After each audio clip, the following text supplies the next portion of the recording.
Yo! Apologies for the rather late release of this video. I finally got the time to finish Act 2 and oh my, it was a really cool, interesting, and fun Archon quest. So yeah, continuing off my review video on Act 1, here are my thoughts and some analysis on Sumeru's Archon quest Act 2, the Morn 1000 Roses brings.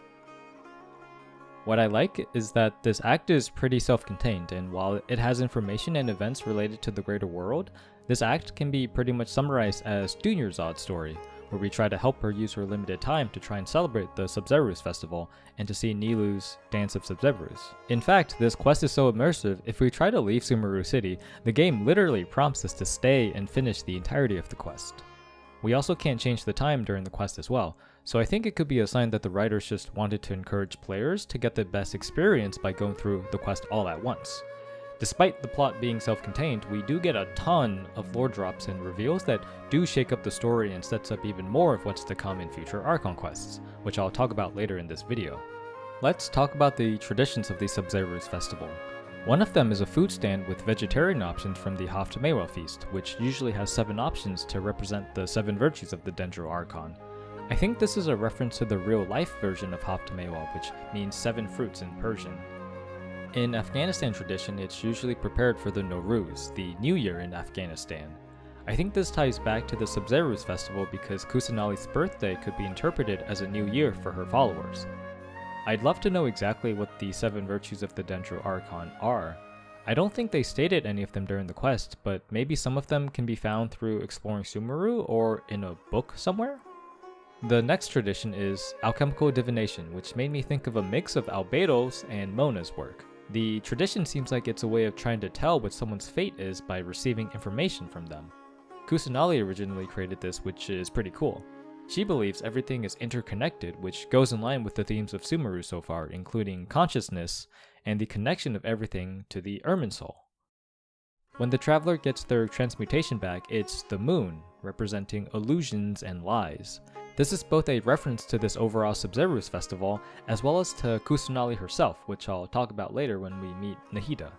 Another thing to note is that the Sabzeruz Festival used to be much more lively, so it goes to show that it's been mainly in recent times that the sages have been shutting it down. So I think it's another point to how something definitely happened recently that's made Sumeru much more anti-Kusanali. Perhaps it's related to what Libin has been saying about how Sumeru has been enwrapped in an ominous aura recently. We move to Vihar, who plays the Knight of Flowers Ferris. He is likely a reference to the original Goddess of Flowers. We know that the Goddess of Flowers was friends with Rikadevada, and that this activity is very popular with children. For the Yalda candies that we can choose between, it was interesting that the correct one was only the 4th box, the Sensedias, which happened to be the only choice that was part of the 7 fruits from the Haftamewa earlier. At this point, I've been more and more impressed with Dunyarzad because of her respect to Kusanali. Same thing with Dehya too, because of her own respect for Dunyarzad, to the point where she even sold her original greatsword for Mora to fund the final round of the Sabzeruz Festival's preparations. Let's talk about Dunyarzad, arguably the main character of this quest because it starts and ends with her. The little that we knew about her from Act 1 was that she worships Kusanali because when she was a child, she was comforted by Kusanali in her dreams. And so she wants to celebrate Kusanali's birthday via the annual Sabzeruz Festival. She's someone who wants adventure, yet can't really go out because of her condition. Her parents hire eremites to keep her sheltered as well, which only adds to her isolation. And we really understand her desires because she reveals to us she has Elazar, the illness that Kole also has, one without a known cure. Which, by the way, is a little ironic that in the nation that values knowledge above all else, there isn't a known cure. Anyways, because of the Elazar, Dunyarzad never knows when her last day might be, and this is what drives her to want a life without regrets, because there may not be a tomorrow for her. I think she's already accepted that this year would be her last, given how much effort she's put into this year's festival, and how excited she is to see Nilou's Dance of Sabzeruz, because I think she thinks she'll have lived a great life after seeing Nilou's Dance of Sabzeruz. Which is why she's so bummed out when the sages essentially cancelled the festival, deeming the arts as meaningless when compared to the knowledge pursued in Sumeru. Dunyarzad even needs to feign her optimism to Nilou's suggestion that there's always next year, because she likely won't have a next year. So let's finally talk about the dream of this quest, the Sabzeruz Festival Samsara. In Indian religion, Samsara is a concept relating to the cycle of death and rebirth, so given that, it's likely that the Sumeru version is named after that. We meet Nahida for the first time, who turns out to be Kusanali. Through discussion with Dehya, we figure out that the sages are using the Akasha to harvest the dreams of those who are connected to it. This was a bit foreshadowed through talking with NPCs, because they were saying that it was only recently that Sumeru started handing out Akashas left and right to literally everyone who entered Sumeru, whereas before, being handed an Akasha was a selective process. Dehya suggests this is to make Sumeru a giant brain of knowledge, which to me suggests that the sages are in some hurry to quickly gain knowledge as fast as possible, to figure out some problem that they have.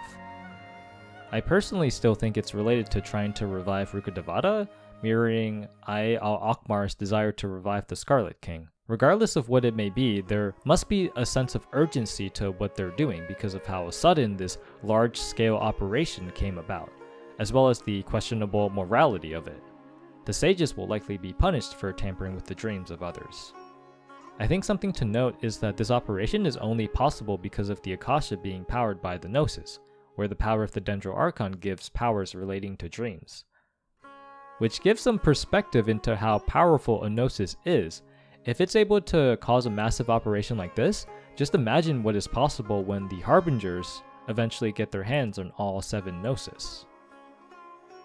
We eventually find out something that shocks me, which is that people in Sumeru do dream, but their dreams are harvested by the Akasha.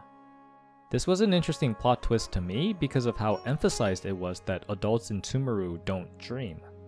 In fact, it's even more weird to me that some people know that their dreams are being taken, but just don't care enough to say anything. Why is this? Surely there has to be some kind of group that is against this idea of no dreams in Sumeru. I always wondered why children could dream and adults couldn't. So it turns out that it's because it's mainly the adults that wear the Akasha, so they're the ones whose dreams are affected. It's as if using the Akasha comes at the cost of one's dreams, which I think can make sense because one argument could be that we forget our dreams anyways, so why not just get some knowledge in return? I think I'll discuss the value of dreams more whenever Nahida's story quest comes out. To break the Samsara, we have to get the person whose dream the Samsara is based off of to wake up from their dream. This turns out to be Nilou, since we see that there are actual original Padisaras, which are known to be extinct, and that the ones we see today are different shades created by Rukkhadevata in memory of the goddess of flowers. Once Nilou realizes this is a dream, she ends it after first showing her dance of Sabzeruz, where we see the spirit of Dunyarzad seeing the dance for herself. I think this is fitting with what happens at the end, where supposedly Dunyarzad passed away, but Nahida is able to preserve her dying consciousness, and so Dunyarzad is saved, albeit not having any memories of the Sabzeruz Festival. I thought this was a fine conclusion for Dunyarzad because it's open-ended. There's flexibility with her character if the writers do want to bring her into the future story. On one hand, she got her character resolution because she was able to witness Nilou's dance of Sabzeruz, but because she has no memory of it, that can be used as a plot point for the future.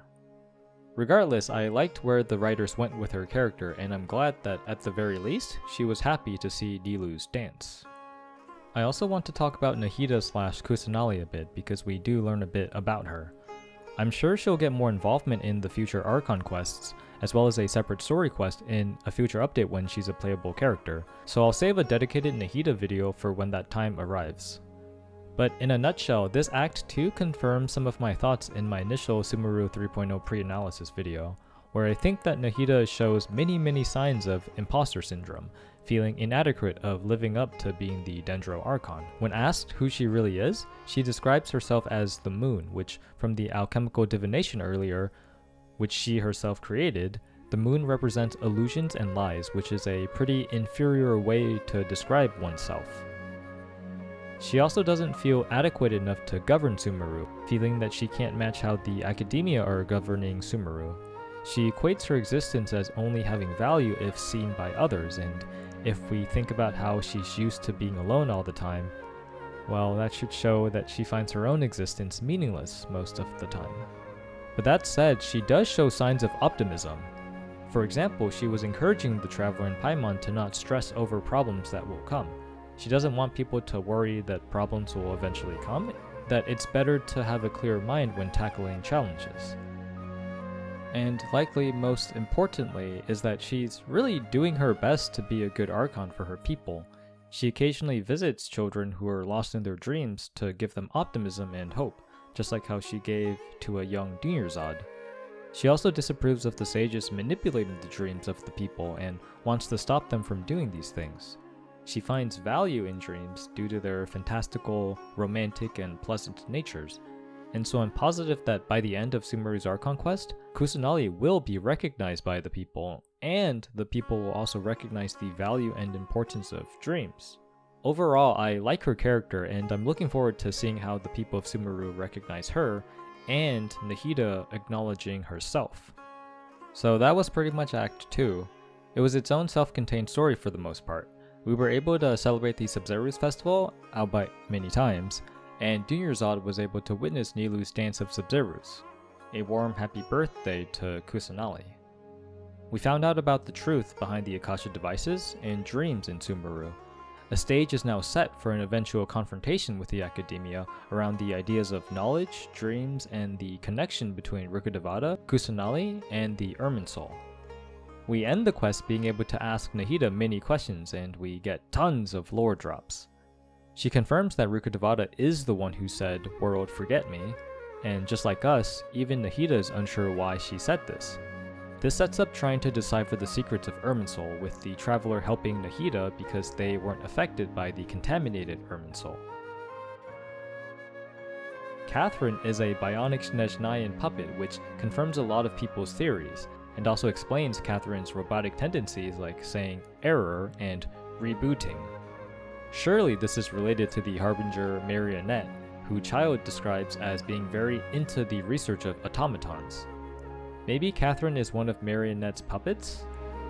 I wonder if this is common knowledge, because the fact that the receptionist of the Adventurers Guild being a Snezhnayan puppet might be dangerous given that the Harbingers are an antagonistic faction. Again, Nahida also confirms that this Samsara is the Academia's first time being out of line, so I'm maintaining my suspicion that something recent has happened that prompted the Academia to start this Samsara. Dottore is likely involved given his prior involvement at the Academia. Especially since we know from version 2.8's Golden Apple Archipelago that a Fatui faction under Dottore was experimenting with a machine with dreamlike powers similar to Kusanali's. I am legit shocked that most people in Sumeru don't care that the Akasha stops their dreams, but alas. Perhaps something I'll talk about in the next Archon quests. And as for what's to come next, Nahida will be resting for a while because of how much effort she put into maintaining Dunyarzad's consciousness. This effectively writes her off of the story for now, so I suspect we won't see her in the next act of the Archon quest. Which also means we won't be getting information from her about the unknown god, Conria, and her twin anytime soon, but oh well, maybe in the last act of this Archon quest, ? But yeah, that pretty much closes out my thoughts on this fun Archon quest. I liked the overall writing and storytelling of it. I can tell that overall, Sumeru's Archon quest is shaping up to be one of Genshin's best stories, and I'm happy there's much more care being put into the writing. For my next videos, I'll have an updated Kole character analysis, which I'm most excited for, and a Tiknode story quest analysis after that, so do look forward to those. So with that said, I hope that everyone watching this video has fun and safe dreams, so yeah. Till next time, take care.